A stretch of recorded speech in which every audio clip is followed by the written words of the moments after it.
Garland in the corner. He's got it. Feed stands. Pow with the running in. Mitchell shakes up to the basket and thunders it home. Oh! Mobley throws it down. And Allen blocked the shot at the rim. Welcome to the Chase Down Podcast, part of the Cavs media family. I'm your host, Justin Rowan. The Chase Down is presented by Fubo, the official streaming partner of the Cavs. Watch over 350 channels of live sports and TV, including FanDuel Sports Network, without cable. There's no cost and no commitment. Try for free at FuboTV.com/Cavs. People, we have answered your call. We have a new intro. Big thanks to the team at the Cavs for setting this up. New intro, new year, same co-host. Carter Rodriguez, how you doing, buddy? I'm doing good, man. About to hit the road for a week. So just getting my affairs in order, but nothing will stop me from some preseason hoops talk. Well, we have plenty of that. The one more preseason game left, and then this thing kicks off for real next week on the 22nd. My birthday. Happy birthday, Carter. Let me tell you. Hey, a little happy birthday action for Carter. We'll be going live both Wednesday and Friday that week post game, and then we will be back in that twice a week schedule. So this is the last week of just one of us, and then a little bit of a break until the season kicks off. But very, very excited for the season to start. So far, the most important thing that could possibly happen in preseason has still occurred, which is everybody remaining healthy. Yeah, nothing noteworthy, nothing too scary there. So that has been really nice. For our Canadian listeners, because we do have some of us out there. Happy Thanksgiving, you guys. That's what I'm thankful for on this Thanksgiving. But yes, let's kick things off. Obviously, the last preseason game in Boston involved the top 8 of the Cavs rotation not playing. So not a whole lot that you could take away from that game, particularly against Boston's entire lineup. But I thought it was interesting nonetheless. I was kind of focusing primarily on the defensive end for Tyrese Proctor and Jaylon Tyson, because the context that the whoever was out there was in offensively just is so far removed from what it will be with the Cavs that I thought, well, maybe I can focus a little bit on the defense. There's some interesting stuff there, but overall, did you have any big takeaways from the game in Boston? No big ones. Our sweet princess took 63s, which is hilarious. But I think more a byproduct of how little they could get turn the corner on just about anyone. It's one of those things where you go in, you hope to be pleasantly surprised by a few performances, but it's probably going to be a little rough. You hope for not that rough generally. Yeah. I think it was definitely tough for the guys that are kind of on the periphery of the Cavs rotation. That Jaylon was just about the only guy who availed himself particularly well, and he had 16 points on 14 shots. But at least looked like he could hang with that Boston lineup. I don't really know if anyone else looked great. Proctor did okay. He drew the absolute an absolute bear of an assignment with Derek White on him, which wouldn't wish that on my worst enemy as a mid-second round pick, being like, be the lead ball handler. It was funny because I was watching this group, and there were a lot of guys we saw at Summer League. There was Naquan Tomlin, there was Jaylon Tyson, there was CBJ, there was Proctor, there was Norchad O'Meara, there was Tristan Aruna. And my big takeaway from this game is man, far Summer League is not this. Even NBA preseason, you're going up a notch in terms of what you're playing. But I liked that Proctor didn't look horrifically frazzled against a guy like White. He was able to run some secondary pick and rolls. Get not quite downhill regularly, but did okay. So I think that's about as far as your pros for the game can go, is some decent Tyson minutes, some decent Proctor minutes, and that's probably it. Yeah, what I liked with Proctor was when Derek White wasn't on him, when it was Ant Simons or someone else, he was actually able to turn the corner on those guys pretty regularly and get to his spots. That's important. Like Derek White is going to make things difficult for you, but one of the biggest questions for Tyrese Proctor and how his game is going to translate is, does he have the athleticism? Is he able to get by guys regularly? And I thought he actually did a pretty good job of that. As I mentioned, really focusing on what he was doing on the defensive end of the court, particularly both he and Jaylon Tyson. There's a couple instances where, he's going to need to continue to work on his footwork, going around screens and stuff like that, where, when he's on the move, getting that footwork down pat so that he's in position to slow guys down and stop them defensively is going to be important. Thought he recovered well in those situations, but still that kind of preliminary footwork, that the little stuff that you need to iron out as you translate your game to the pro, I think is going to take some time. But when he was in one-on-one situations, I actually thought he did a really good job of staying in front of his man. He forced, an 8-second violation with some full court pressure. You liked seeing that. I was overall pretty pleased with him defensively.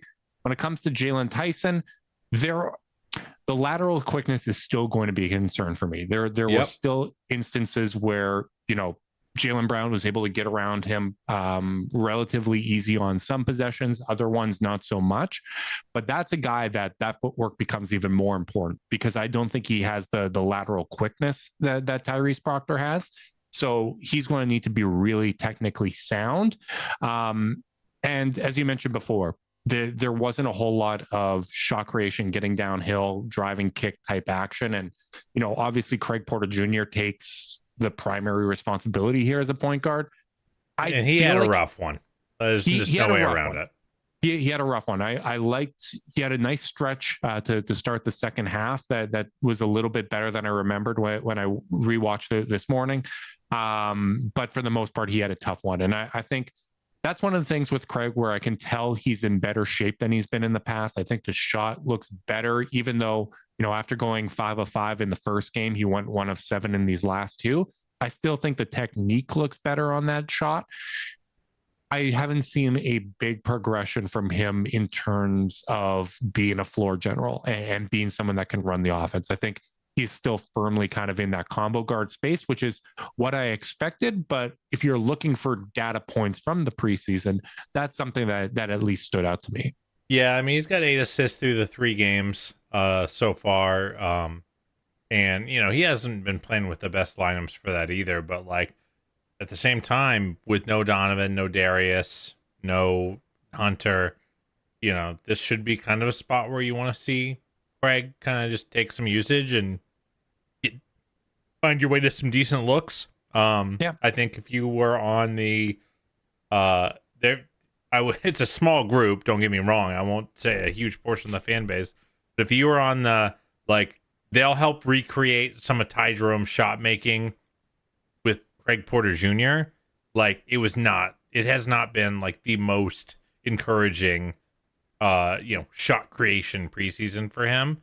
But I mean, I wasn't that guy. I want him to be a good innings eater when guys are hurt. I'm not looking for him to be a rotation player. If this team is, deep in the playoffs. So I feel like I'm grading him on a gentler curve, which is he hasn't blown me away. And if he wanted to get fight for rotation minutes, I think he kind of had to, and he hasn't quite done that yet, outside of obviously the sterling shooting from the opening game. Yeah, I think grading on a curve is the important thing to do when you're looking at these preseason games, because for me, the harshest grading curve out of anyone here is probably Jaylon Tyson, right? Because he's going to be asked to do a whole lot of things out there. He's the one that kind of projects to be in a rotation spot.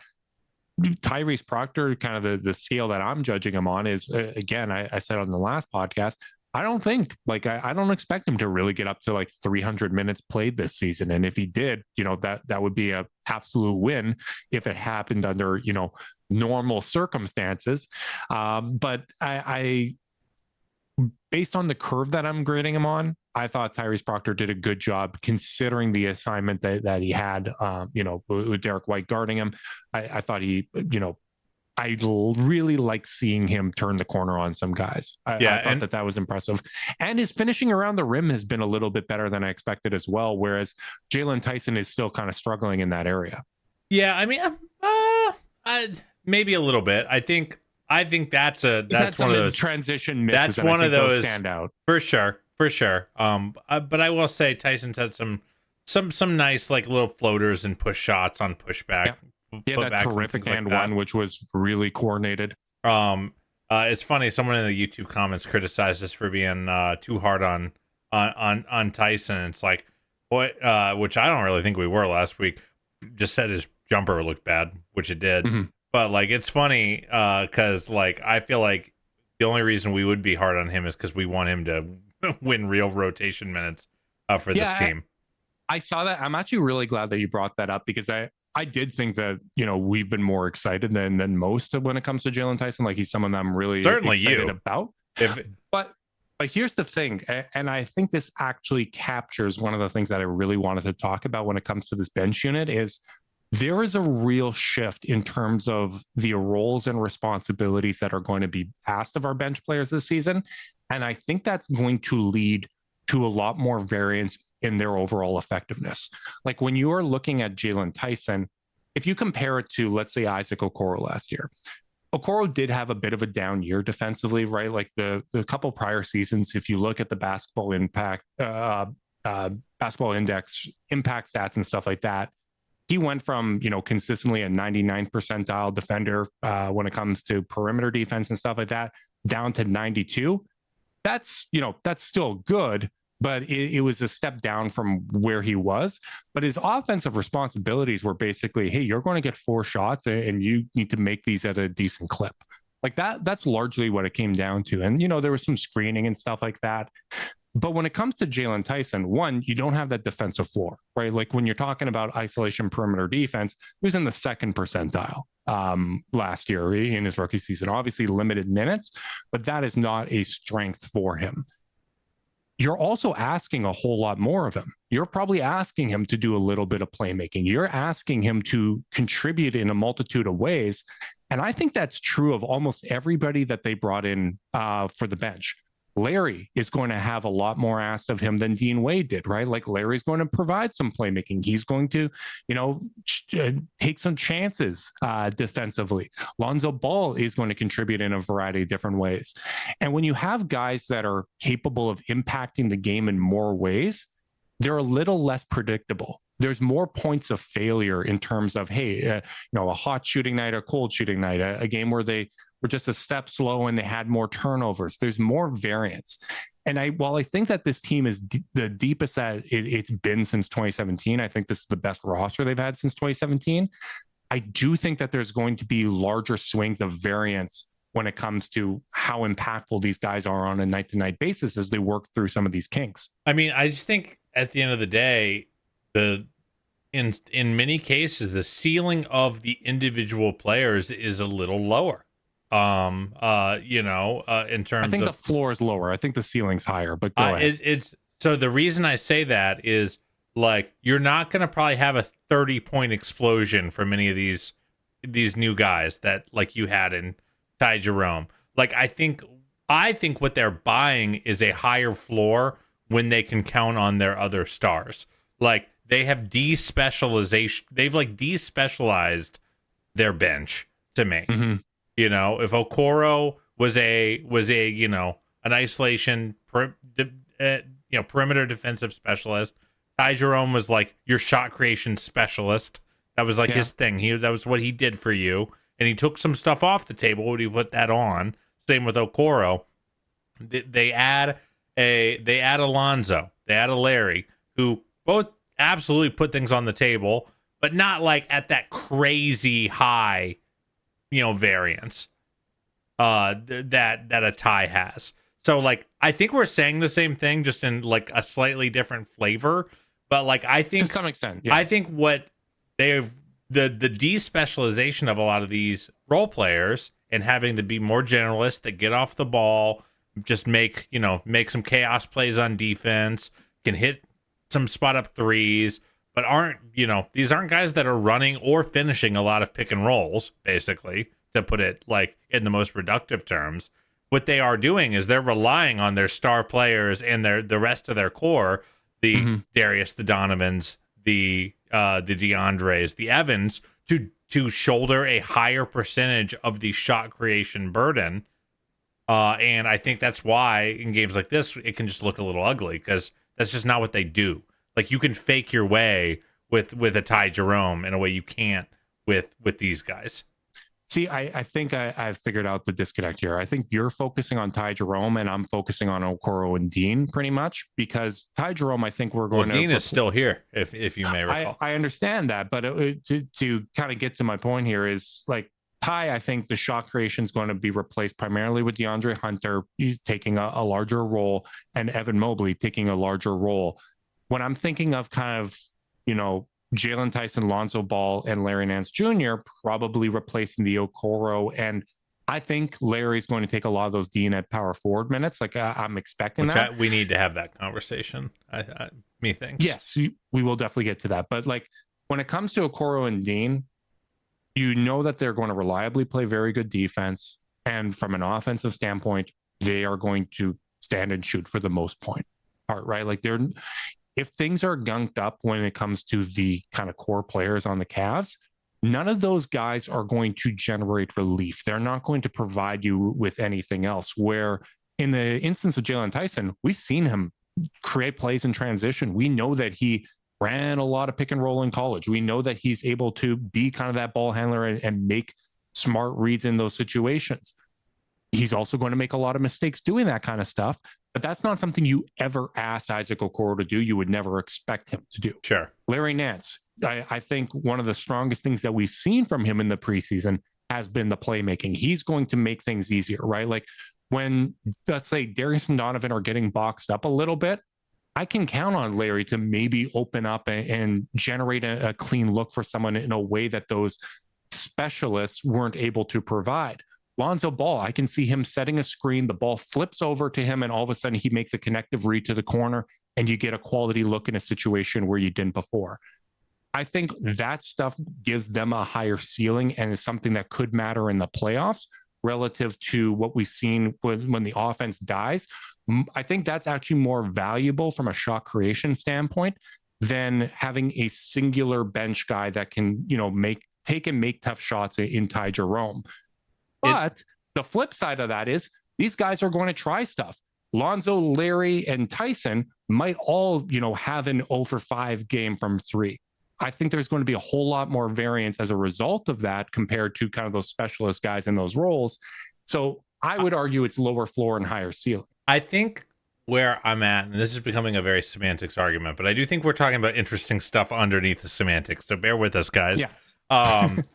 I think it's almost like it's less about, I don't think that the bench and the role players in this team maybe have more variance as much as they have more dependency. Like I feel like you could just kind of, and like, I'm gonna keep focusing on Ty, because, like, yes, you could absolutely make the argument in terms of, like, the way this team is different or projects to be different. If you pull up all of Isaac's minutes last year and half of Dean's minutes, it's going to look like they're way more important than Ty, like, in terms of, like, the impact.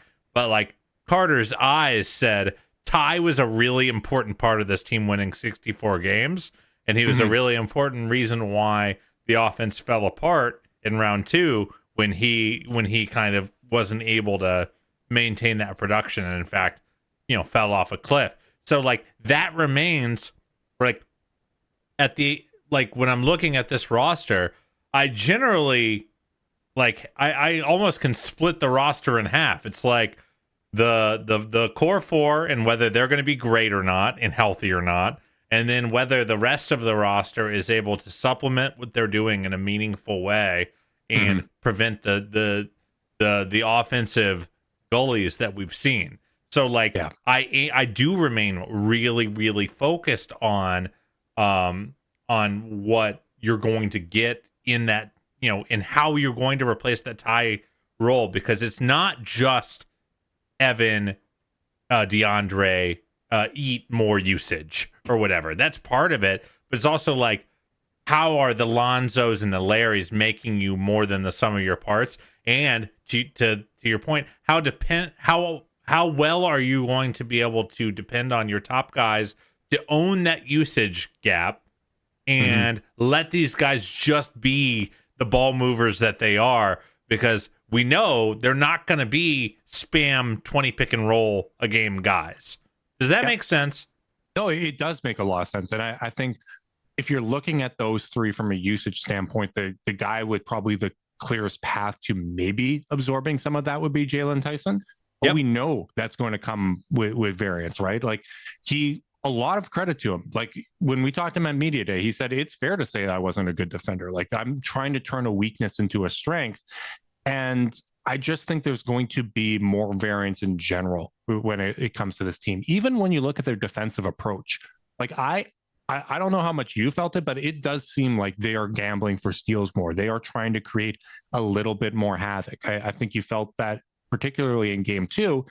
And I think it makes a lot of sense, right? Like it's one of the things. It was obviously surprising last year that Kenny used DG primarily as that point of attack defender. But when you look at it, it made a lot of sense because in terms of perimeter isolation defense, compared to, Sam, Donnie, Atai, a lot of the other options that you had there, DG rated better than them in those spots. But he is not someone that is active when it comes to generating steals, jumping passing lanes, that sort of thing. So when you have guys that are a little bit higher variance that are able to do that kind of stuff on the perimeter, I think it makes sense for this roster. And while I worry a little bit about Jaylon Tyson in isolation and guys turning the corner on him and things like that, if that happens 3-4 times a game, but he also gets 1 or 2 steals, you might be willing to live with that trade-off a little bit, particularly when you have the backline defense that the Cavs have. I think Larry has looked very good and athletic defensively. That's a great sign. Evan and Jarrett, we know what they're going to be able to do. DeAndre Hunter brings a ton of length there as well. Dean Wade, when he does play, we trust him to be a solid, impactful defender.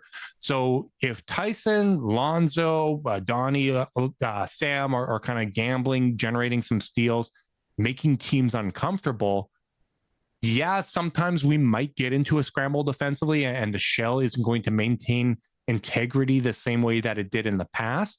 But that's going to be another one of those kind of interesting trade-offs, right? Like I think you have taken a little bit of that dependability from last season and you've added variance to that. And I'm really like, it's a two-sided coin. I firmly believe that that's something that can pay off in the playoffs. And that's something that before these roster moves even occurred, I think both of us were talking about it as something we wanted to see them generate.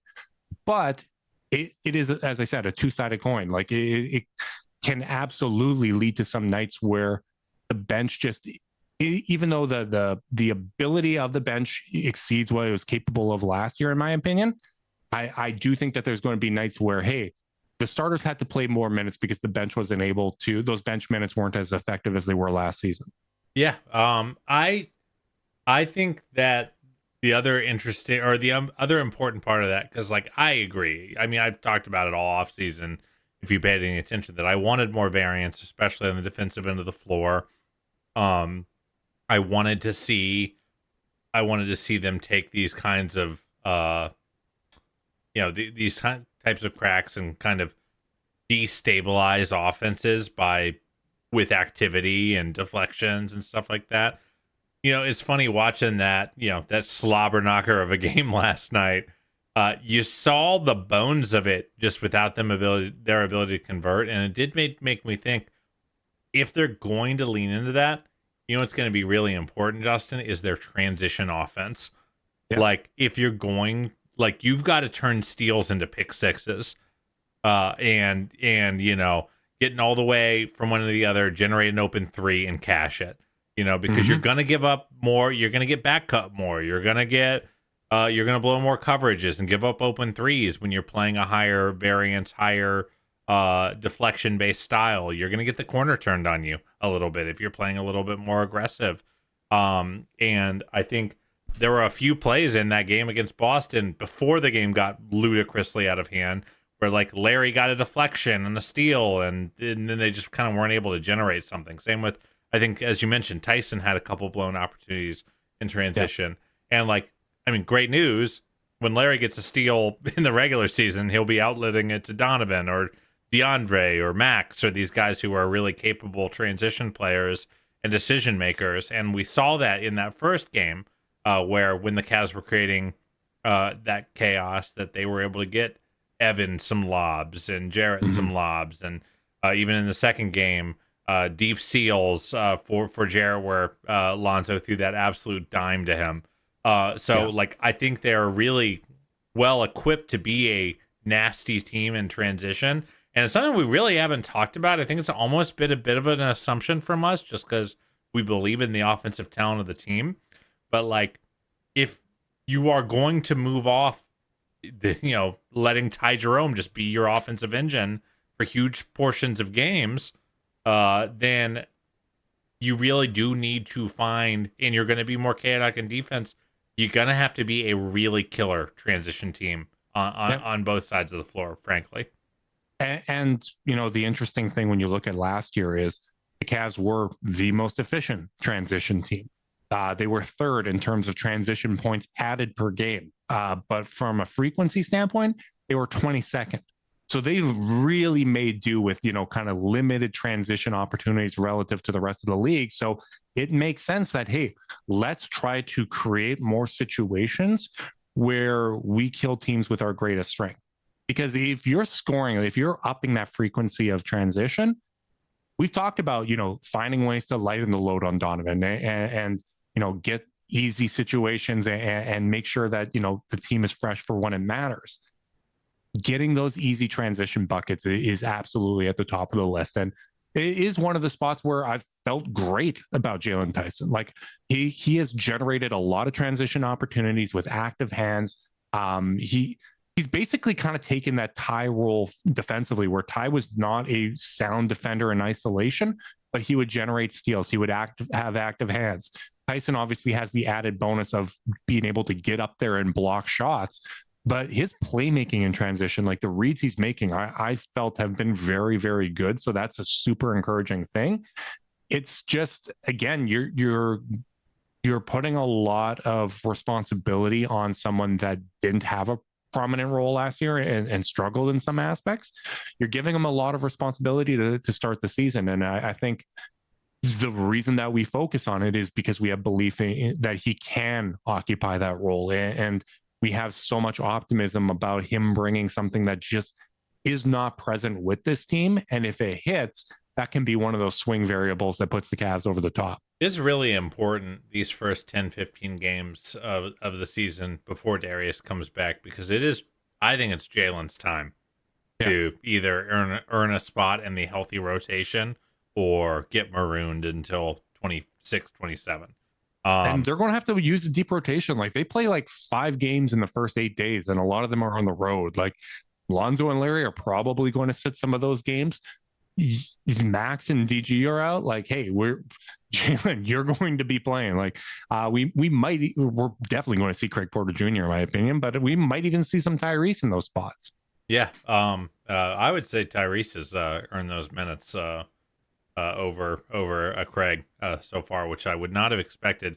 Really depends on what kind of ball handling you have on the floor for that. But yeah, I mean, it's a really interesting thing looking at where their rotation is going to be, and the staff wants Tyson to earn these minutes, and that does matter. Like, they clearly love the guy by all reports, and from the horse's mouth in terms of Kenny Atkinson. So I do think it's important for us to remember, though, that what we've seen, even when the team has been like healthy in the preseason so far, it's still missing a lot of core pieces on the perimeter that are going to be, prioritized when it comes to rotation minutes. Like, when Darius is back, he's going to be a 33-minute. Like, that's a crazy amount of minute volume of the 48 at the point guard Even spot. Sam, right? Sam, Max, like that's I mean, if Sam and Max each play around 20, you've got about 70 minutes that's just not playing right now. So like, and 3 of your top 5 shooters, and I think the shooting has been one of those things that have stood out so far in the preseason. Yeah, so like, this is like the biggest just opportunity prove it time, because I really think there's maybe 1.5 rotation spots that's actually up for grabs when this, if everything's gone the way we want it to go and this team gets healthy and is coming into the playoffs relatively whole. Again, you got your starting 5. I'm going to presume it's going to be DeAndre. You got Max. You got Sam. And then it's like Larry. Like there's a lot of contenders with Larry, Tyson, Dean, all right in there for 8, 9, 10. Like, and I'm sorry, Lonzo. I missed Lonzo. At 8. So you really, these guys are all playing for the 9, 10, and 11 spots in the rotation right now. So this is like, and you don't get a lot of opportunities when you're in those spots. So whoever is getting these minutes early is really going to have to take advantage of them. Yeah, we're going to see who steps up and proves that they can be, that valuable contributor and give themselves, a track record where Kenny can trust them in the postseason. And speaking of proven track record, Zoom AI Companion's doing the same for us, Carter. Only you can do your best work. Zoom AI Companion can help you do the rest, like automatically taking notes, answering meeting questions, and helping you respond to your coworker. Available at no additional cost with eligible paid plans. Work happy with Zoom AI Companion. The one final thought that I want to mention, particularly when it comes to Larry and Dean, because that's going to be one of those fights for minutes and opportunities.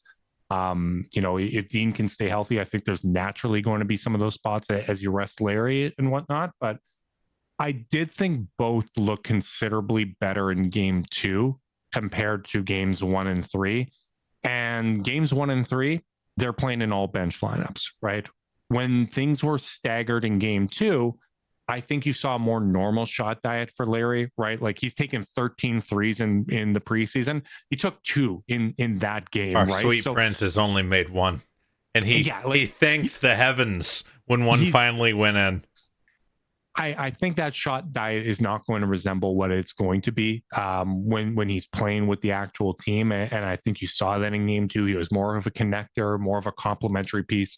Whereas in games 1 and 3, they're not getting into the paint. They are not creating quality shots. They are not getting him those rim opportunities that he would get with the starters. Yeah, that's a dunker spot scorer if there ever was one. Right. And so for him to be selling for threes at that rate, like I just don't think that aligns. And even Dean looked a whole lot better in game 2 as well. So I think that is important context when you're evaluating role players is, are they in a role that even resembles what they're going to be asked with the team? And for the most part, that hasn't been the case for those guys.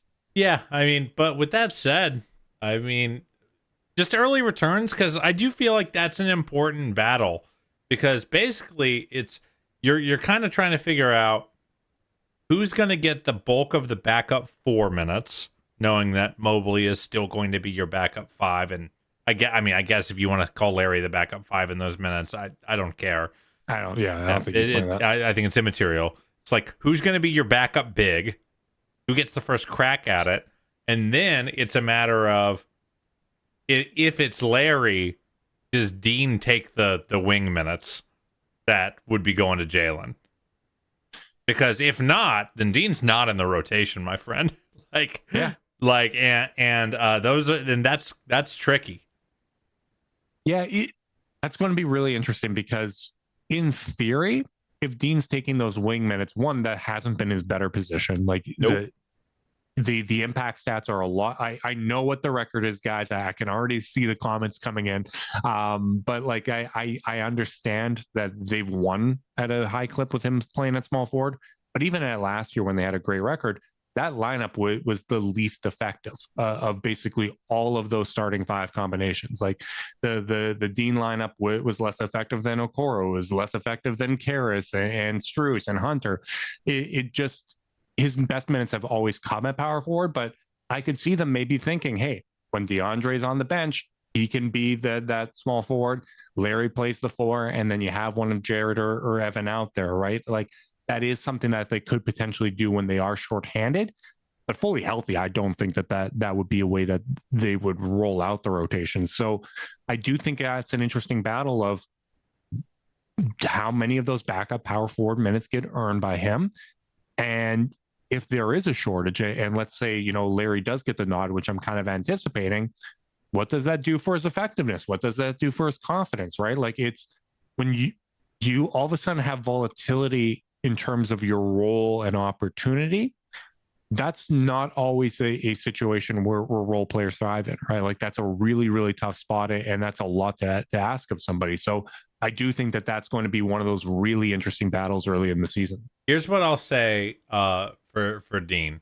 I don't think Dean or Larry have played particularly well. I think so far this preseason, I think you are very, very right to point to the fact that they're playing in lineups that they ordinarily would not thrive in. These are two hugely dependent players. I think there's a little bit, I would say that I'm a little more troubled by Dean's shot making, just, 2 of 14 from 3, just because unlike Larry, who, when he does get around the rim and can dunk with some relative frequency, Dean is kind of a 3 or nothing. At least it has been so far as in his career, because he's not a mid-range guy, doesn't get to the rim a lot, and doesn't get to the line a lot. So I guess I'm a little more troubled there. I will say, when we were kind of doing our spicy takes pod earlier in the offseason, I brought up that I was a little worried about the Cavs' defensive stopper, especially on the wing, on big wings. I think Dean is much better suited to do that than Larry. Larry really is probably going to have to guard bigs, and Dean can go Dean's guard. a better defensive player. Dean is absolutely a better defensive player. Yes, I think it's true, but there is something to be said for the fact that Larry has 5 steals in these 3 games, and that chaos, that deflection type of game. But I don't think Larry. I agree with you that I would give Larry the first crack at like the bigger role in terms of the bench bigs, but I don't know if Larry's like taking the bull by the horns, and just wrenched those minutes away. Now we don't know what's going on during practice. We're not there, so that's its own very distinct thing. And again, the data we have is not very very good based on preseason. But yeah, I'll be really interested to see who wins that battle, because I do think there's real implications in terms of how the rest of the rotation shakes out. Like if Dean is your main backup 4, then maybe it's a little easier to get Tyson perimeter minutes once the team gets Darius back and stuff like that. I don't know. That is the volatile minute trio to me, is Wade, Tyson, Nance. And I think we're going to learn a lot. And by the way, if Wade and Nance aren't performing, who's been perfectly fine so far? Thomas Bryant. He's hitting his 3. If anyone's shooting well, it's Thomas. So I think if there's backup 5 minutes available, Thomas Bryant will get that nod over Larry. I think they're going to keep Larry a power forward. He doesn't love playing center to begin with. I think Thomas Bryant would get that nod over him. Larry's done more that at least intrigues me. Like I really like the passing. Like maybe this is just me being a sucker for basketball IQ, but the steals, the passing, the athleticism, I just feel good with him out there. I'm just kind of writing off the threes as it is what it is. And I'm not too worried about Dean's shot making. Like he's proven enough of a track record of making the threes that he does take. I've always had more concerns about him like turning down open shots, right? Like I think that's one of the big differences is you're going to have fewer record scratches with Larry. And I think that's something that I really do value, particularly early in the season when you're going to be down some shooting and playmaking with both DG and Max. I don't think you can have those record scratches unless you're asking Donovan or Mobley or Punter to go out there and, make lemonade, in those situations. So I think Larry's going to get the nod, but I do think that there's going to be opportunities for anybody that doesn't get kind of those opening night roles. Absolutely, buddy. It's a really interesting kind of conundrum, and I really do want to see Larry win those minutes. I mean, I'd be a freaking fool if I was like, I think Dean should play and get the nod automatically when I've like just been screaming Larry's praises ever since he signed here, and how excited I am to see him play. Like, I think they owe it to themselves to see how that plays, but I will say, no matter what, I do want it to be merit based. Like, agreed. Like, if even though I think Larry brings something really interesting to this team, if he's not performing, like, this team is too deep to just, like, you're not going to get a month to figure it out, would be my suspicion. I think it's going to be merit based, and I also think more so, or not more so than it being merit based, but I do think an important element is going to be there's more matchup versatility for Kenny to play with the roster, right? Very fair. As you said, if you need that big wing stopper, like, I can absolutely see Dean playing more in those games. And maybe it's at the expense of a Jaylon Tyson or a Sam Merrill, right? Like, I can absolutely see that kind of stuff happening. So I do think I will there's say, a lot of ability just to that to little mix point, things up. just that little point, I think Sam's rotation spot is bulletproof. Okay. I think Kenny values. I think it is until Max comes back. That I agree with that, especially if DeAndre is still starting. That's fair. Yeah. And I immediately withdraw my very again. loud, bold statement. Yeah. When Max comes back, assuming that he's himself, which I don't think we should take for granted either, right? Like, that is a tough injury to come back with.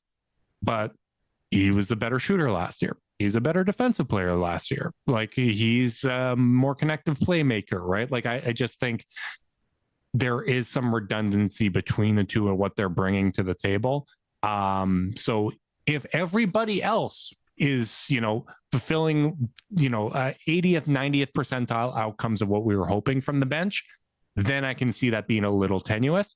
I can also see at that point, hey, Lonzo's not healthy right now. One of the other additions or guys that we're counting on right now in the preseason isn't working out. Sam's reliable as hell. You know what you're going to be getting out of him. So I can absolutely see him maintaining an opportunity in those spots. But like you said, I think the most important thing is that it's merit based. Yeah. Can I sneak a little question that's not on the rundown in before we pivot to the next one? Cavs have an open two-way spot. One, your thoughts on how their current two ways, Travers and Tomlin, have played, because Tomlin, I think, has been pretty quiet after a like summer league darling run, and Travers, like, we talked about him a little bit, but thoughts on them, and has anyone on the current Cavs preseason roster in your mind earned their way to a two-way? My thoughts on Travers are the same. I don't think it's going to translate for him. I'd love to be pleasantly surprised. I like what he does, but I just don't think he's kind of got that one elite NBA skill that can get him out there. And I think the shooting is not where it needs to be. Tomlin, I love his activity and stuff like that. He's been put in kind of a tough context, but I don't think he's ready to, get a regular contract yet. Okay. Still incredibly intrigued with him and want to see him play with a charge. I have one Tomlin note. I know he is not a defensive stopper. I know he's not a explosive athlete. There was a play, I forget, I think it was Derek White in the corner, like in semi-transition. It was a guard that was not super explosive. And he just, like, dribbled straight to the hoop with Tomlin standing there. And Tomlin, like, didn't jump that hard to contest. And it's like, hey, you're gonna have to play like you're 6'9" on defense. You don't have to be like a savant, but you have to be a rim deterrent. Like, a guy like Thomas Bryant, I think, is actually a very good comparison within the roster, where Thomas Bryant does not have like a crazy defensive skill set, nor does he have crazy defensive tools. But when you're near the rim and he's in position, he's going to jump as high as he can and contest the shot. And a lot of his rim protection ratings are pretty good because of that, even though he's not like some genius defender or like preternaturally gifted defender. And like, I think Tomlin, if he ever wants to be a guy who goes from like intriguing two-way to guy you want to roster, like those are the kind of plays I think he has to make louder. Even if they still score, like whatever Celtics guard that was in question didn't have to adjust their layup angle, and like he's too big and athletic and coordinated for that, I think. Yeah, I agree with that, and that I know that's one play, but it's a macro trend. Yeah, he's got to fine tune the activity on defense, because sometimes it's too much where, hey, I'm fouling you first with my hip and then with both of my hands, like it's a 5 point of contact foul.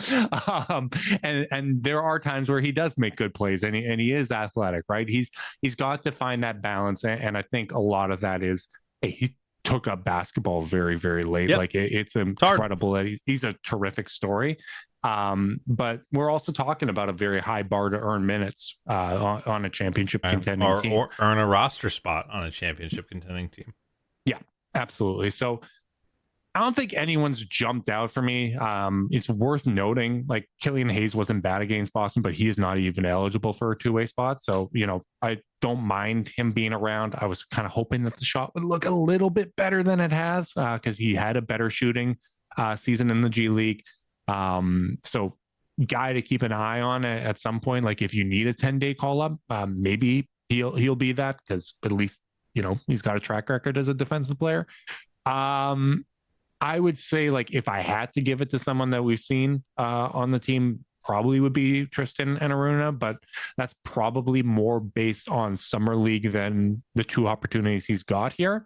Some production, but I think he's shooting about 40% in preseason so far. I haven't been blown away by anyone. My answer is pretty definitively that I think they need to be looking at the waiver wires.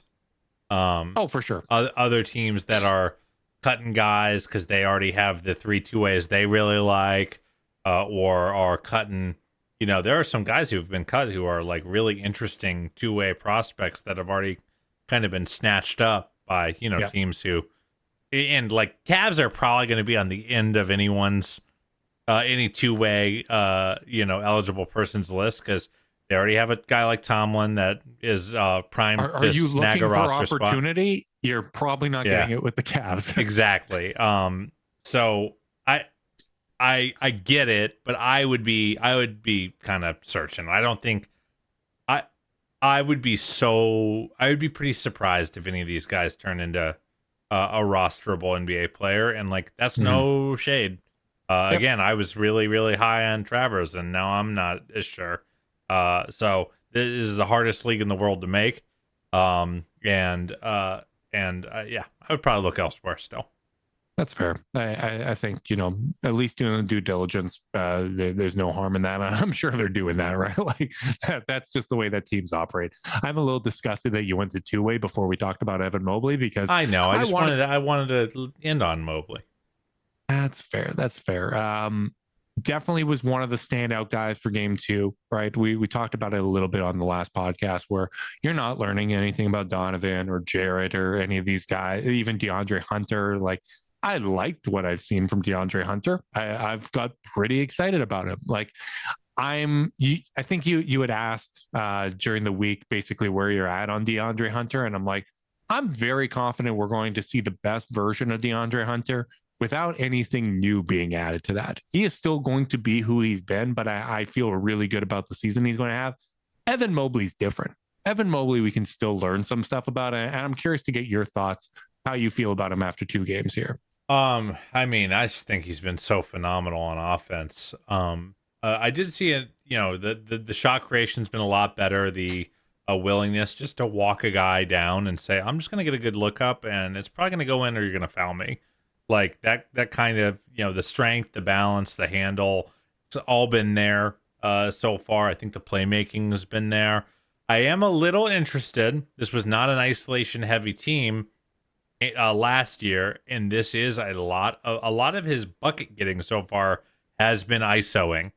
Yeah. So I'm actually going to skip, as our dear friends at the GOAT podcast call, I'm going to skip the generic praise section and actually go to a question, which is, how can the Cavs make sure Evans' usage is up without chunking up the offense and slowing it down?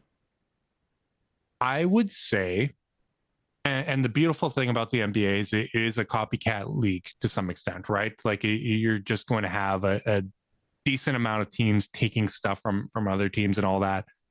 I would say that you should take a page out of the Indiana Pacers book last year on how they use Pascal Siakam, because that is a free-flowing... Always support that, because that guy's awesome. He is awesome. And that was one of the big questions, right? Of such an isolation-heavy player coming, from how he played in Toronto to now this very free-flowing situation. And, I think you take a lot of that stuff where you're getting him the isolation opportunity, but it's coming against this destabilized team. And if it's not there right away, like, yeah, you can isolate and you can, have 2-3 dribbles here. But if you haven't gained the advantage by the third dribble, kick it out and let's try to create something else. Let's allow the playmaking that we have to have that trust in the system that we're going to get a better shot. Because he's still, I think his isolation rate was still around 10% in terms of frequency with Indiana, came down from Toronto. But if I were to kind of say what the model is for Mobley getting some of those touches, which, I still think we're a ways away from it being like, a concern of are we getting too isolation heavy? Like the gap between Mobley's not getting enough usage to, hey, is this too isolation heavy with Evan Mobley, is a massive one. There's a big field that we can play with between the two. But I would say that would be a terrific model to try to copy in this instance. I love this take. I hadn't considered it yet. And I think it's just really smart. And like to your point, Siakam only took 1.6 more field goal attempts per 36 than Evan. But it's the how, right? It's not just in cleanup duty or spot up duty. It's like, and I also like that Pascal, especially because of the way that Pacers team is constructed, he often could become their break glass in case of emergency ISO scorer. Like, hey, we're going to be gunked up like 3 times a half because we're the Pacers and we're a machine. But on those 3 times, we still got a really good shot because Pascal can just spin cycle his way into drawing a foul or getting a good look. And I love the idea of just treating Evan like that, like going to for the 700th time this offseason, to quote my dear friend Justin Rowan, like we need to have some Mobley goes out on his shield games, and the way you get that is by throwing him some grenades, man. Hey, man, they put 2 on the ball, and the offense short-circuited. You got 8 seconds. Go figure something out. Like, I really, really like that Siakam comp, and man, you impressed me, my friend. Thank you. Sometimes I can still think on the fly, even in my old age here. And I think we're going to see a lot of that early in the season with DG out, particularly. Like, one of the noteworthy things from game 2 was now that Kenny's staggering, he broke up Donovan and Evan.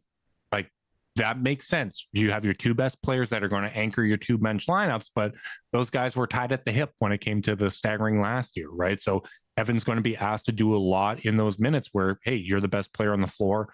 We're going to run a lot of offense through you. And there's probably going to be some peaks and valleys to that, but it's probably going to pay dividends off, later in the season. And do you expect when DG's back that it'll go back to Donovan and Evan, or DG and Jarrett? What's your expectation there? Because I kind of think they will.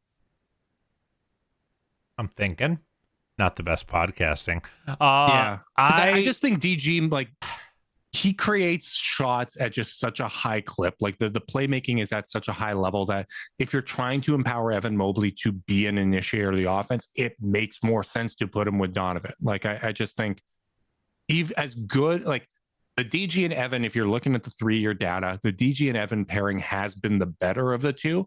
But I think from an empowering Mobley standpoint and also just a balancing the rotation standpoint, it makes more sense for Donovan and Evan to be together. I think you're right, but I think I'll just kind of it's one of those, it's not a very sexy answer. I think I'll just let Kenny decide, and I'll generally... I don't think there's a I think wrong I'll answer. generally rock with it, because, like, We didn't see those Donovan Evan lineups were anchored by how strong their defensive rating was, not their offensive rating. And the Darius Jarrett lineups were bananas on offense, and just okay on defense. So I don't know.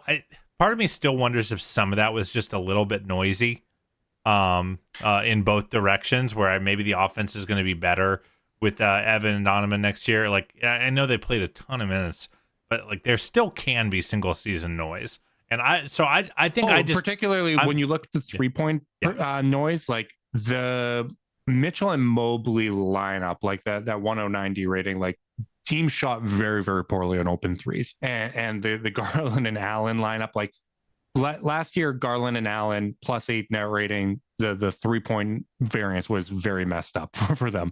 Mitchell and Mobley +11 net rating, like both of those pairings are terrific, but the 3-point volume was a little bit off. But I'm with you. Like, I don't think there's a wrong answer. If you look at the 3-year data of what it's been, like if he does go back to Mitchell and Allen, those guys over 3 seasons and almost 3,000 possessions, you have a +10 net rating. You go Garland and Mobley, 2,000 possessions, but +13 net rating over 3 years. Like, there is not a bad option here. They're all double-digit net rating lineups. So I just kind of trust Kenny to keep messing with that, and it's less honestly about each of the pairings and more about like how they kind of supplement the rest of the lineups, because the lineups are going to be different this year.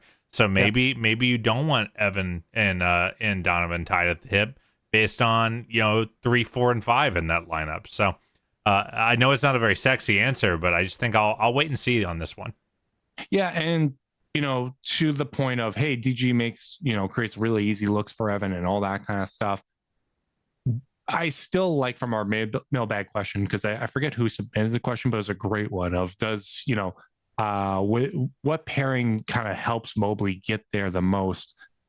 I think it should just be, regardless of what it is, the expectation should be that Evan dominates, that he is a prominent part no matter who he's out there with, because for him to achieve what we want to see from him, that needs to be the case. And honestly, my takeaway after 2 preseason games, I'm going to throw back to last season, because last season I said I firmly believe, I know people were down in the dumps last preseason when, the Cavs weren't winning anything. And people who were questioning whether or not the team should have been kept together were kind of already doing a premature victory lap. I said at the time, I firmly believe that this is the first chance that the Cavs legitimately have to win a championship in a season. And I think that they're a contender. It's going to be about if they have the maturity and the ability to execute at that consistent rate to make that possible and win a title. I feel this way with Evan Mobley this season. I think Evan Mobley is now at the point where he can be the best player on this team. I think there is a version where Donovan even takes a step forward this year, and Evan Mobley is still the best player on this team. I think the physical maturity that needed to occur has occurred. I think he's got that grown-up body. He's going to turn 25 before the playoffs. You're starting to get into that physical prime. I think the polish of the offensive moves is where it needs to be. I think the handle's tighter. I think he's got those primary moves. I think he's got the counters. I think he has everything he needs to be the best basketball player on this team. He's going to have to go take that, though, because Donovan Mitchell is a hell of a basketball player. He is someone that made first team All-NBA last year. But I think now it should be the expectation that Evan Mobley goes out there and scores 20 points per game. Or on the nights where he doesn't score 20, it's very clear that a lot of the offense ran through him. And either off direct actions or hockey assists, all that kind of stuff, he was a prominent part of the team. For an early birthday present for Evan Mobley, who's going to turn 25, we're taking the kid gloves off. The expectation should be that of a first-team All-NBA MVP candidate type player. I think he's absolutely that player this season. I mean, I've been hooting and hollering all summer, Justin. Kid gloves have been off over here. Yeah, it's different though when you actually see him. Like, sure. That guy looks so much bigger physically, and the polish is there. He's playing with an edge. He's playing with an aggressiveness. It's not predicting that he's going to be the best player on the team, It's that he now has every tool in his tool belt necessary to be that player. So now it becomes about mentality. It becomes about him demanding those possessions. And it comes down to how everyone else embraces that, because it's going to take, Donovan buying in. It's going to take Darius buying in. It's going to take Kenny buying in as well. The intent has been there from these guys.